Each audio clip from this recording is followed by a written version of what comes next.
بسم اللہ الرحمن الرحیم۔ میں Ejaz Babar, fellow chartered accountant, practical learning programme کے آج 8ویں سیشن کے ساتھ حاضر ہوں۔ آج کا ٹاپک ہے advantages of investment in Pakistan stock exchange. Pakistan stock exchange highly regulated business ہے۔ اس میں جو کمپنیز اپنا اسٹاک انلسٹ کرواتی ہیں ان کے سائز اتنے بڑے ہیں کہ 150 بلین مارکیٹ کیپٹلائزیشن والی بھی کمپنی ہیں، 100 بلین والی بھی کمپنیز ہیں، 50 والی کمپنیز بھی ہیں، جیسے بینکنگ کمپنیز ہیں، سیمنٹ کمپنیز ہیں، فرٹیلائزر کمپنیز ہیں، پاور سیکٹر کمپنیز ہیں، تو ان کے سائز اتنے بڑے ہیں۔ تو پاکستان اسٹاک ایکسچینج اور بہت بڑا سورس ہے کمپنیز کو کیپٹل ریز کرنے کے لیے، اور دوسری طرف یہ چھوٹے سے چھوٹے سرمایہ کار کے لیے بھی انویسٹمنٹ کی اپرچونٹی پرووائڈ کرتا ہے، چونکہ کمپنیز کا جو شیئر کیپٹل ہے وہ چھوٹے چھوٹے شیئرز میں 10 روپے کے 100 روپے کے شیئر میں ڈیوائیڈ ہوتا ہے، اور پھر اس شیئرز کی لاٹ ہوتی ہیں، 100 شیئر کی بھی لاٹ ہے، 500 شیئر کی بھی لاٹ ہے، اور 100 شیئر کی بھی لاٹ ہے۔ اب آتا ہے کہ ریگولیشنز جو ہیں وہ کس طریقے سے شیئر ہولڈر کے انٹرسٹ کو سیکیور کرتے ہیں، اور یہ اس کا بہت بڑا ایڈوانٹیج ہے کہ ملٹیپل لا جو ہیں وہ مختلف کمپنیز کو ریگولیٹ کرتے ہیں۔ ایک آرڈینری کمپنی کو ایس سی سی پی کے ریگولیشن کے ذریعے مانیٹر کیا جاتا ہے، اور اگر ایک پاور سیکٹر کمپنی ہے تو وہ ایس سی سی پی کے علاوہ پاکستان اسٹاک ایکسچینج اور اس کمپنی کا اپنے جو نیپرا ایکٹ ہے 1997 کے ذریعے اس کو چیک کیا جاتا ہے۔ اس کا یونیفارم اکاؤنٹنگ سسٹم اس کی ریکوائرمنٹ ہے، جو ریگولیٹر اس کو چیک کرتا ہے کہ وہ کوئی ایسا ایکسپینس تو نہیں کر رہی جو اس کے بزنس سے ریلیٹڈ نہ ہو۔ اسی طرح آپ بینکنگ کمپنیز کو لے لیں تو بینکنگ کمپنیز ایک طرف ایس سی سی پی کے ذریعے ریگولیٹ ہو رہی ہیں، پاکستان اسٹاک ایکسچینج ان کو ریگولیٹ کر رہا ہے، تو دوسری طرف اسٹیٹ بینک کے پروڈینشل ریگولیشن بھی ان کے اوپر اپلیکیبل ہیں، اور پھر بینکنگ کمپنیز ایکٹ 1962 بھی ان کے اوپر اپلیکیبل ہے۔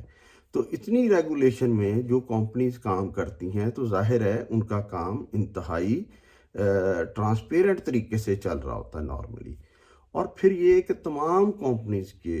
آڈٹ جو ہے وہ چارٹرڈ اکاؤنٹنٹ فرمز کرتی ہیں جن کو شیئر ہولڈر اپوائنٹ کرتے ہیں۔ تو لہٰذا جب آپ ایسے سیکٹر میں انویسٹ کر رہے ہیں جس پہ اتنی ریگولیشنز ہیں، تو آپ اگر پراپر ہوم ورک کے ساتھ کام کریں گے تو کوئی وجہ نہیں ہے کہ آپ کی انویسٹمنٹ وہاں پہ سیکیور ہو۔ اب آتے ہیں کہ آپ نے جو اپنی انویسٹمنٹ کرنی ہے وہ کس طریقے سے کرنی ہے۔ تو میں نے آپ کو بتایا کہ اتنی ہائیلی پروفیٹیبل کمپنیز اور ان کے شیئر جو ہیں وہ اتنے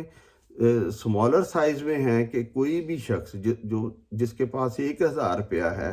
وہ بھی اس پروسیجر کے ذریعے جو میں پہلے 2 لیکچرز میں بتا چکا ہوں، اگر اس نے وہ فالو کر لیا ہے تو وہ 1000 روپے میں بھی شیئر خرید سکتا ہے۔ مثلاً وہ حبیب بینک کا ایک شیئر لے لے، یو بی ایل کا ایک شیئر لے لے، ایم سی بی کا ایک شیئر لے لے، فوجی فرٹیلائزر کا ایک شیئر لے لے، کیونکہ ان تمام کمپنیز کے شیئر جو ہیں اس کی لاٹ ایک شیئر ہے۔ ایک شیئر اگر 100 روپے کا ہے، 80 روپے کا ہے، 110 روپے کا ہے، تو آپ 600 شیئر میں 600 روپے میں 6 شیئر خرید کے 6 کمپنیز کے حصے دار بن سکتے ہیں۔ اور یہ نہیں ہے کہ یہ کمپنی ساری پروفٹس میں ہے، یو بی ایل پروفٹ میں ہے، ایچ بی ایل پروفٹ میں ہے، ایم سی بی پروفٹ میں ہے، فوجی فرٹیلائزر پروفٹ میں ہے۔ تو آپ دیکھیں کہ کتنی کنوینئنس ہے کہ آپ نے اسٹاک ایکسچینج میں اگر انویسٹمنٹ کرنی ہے اور آپ نے ایک لانگ ٹرم پلاننگ کے ذریعے کرنی ہے اور ریگولر سیونگ کرنی ہے تو آپ چھوٹی سی چھوٹی انویسٹمنٹ بھی کر سکتے ہیں، کیونکہ نارملی کسی بھی کمپنی کی جو لاٹ ہے وہ 100 شیئر ہوتی ہے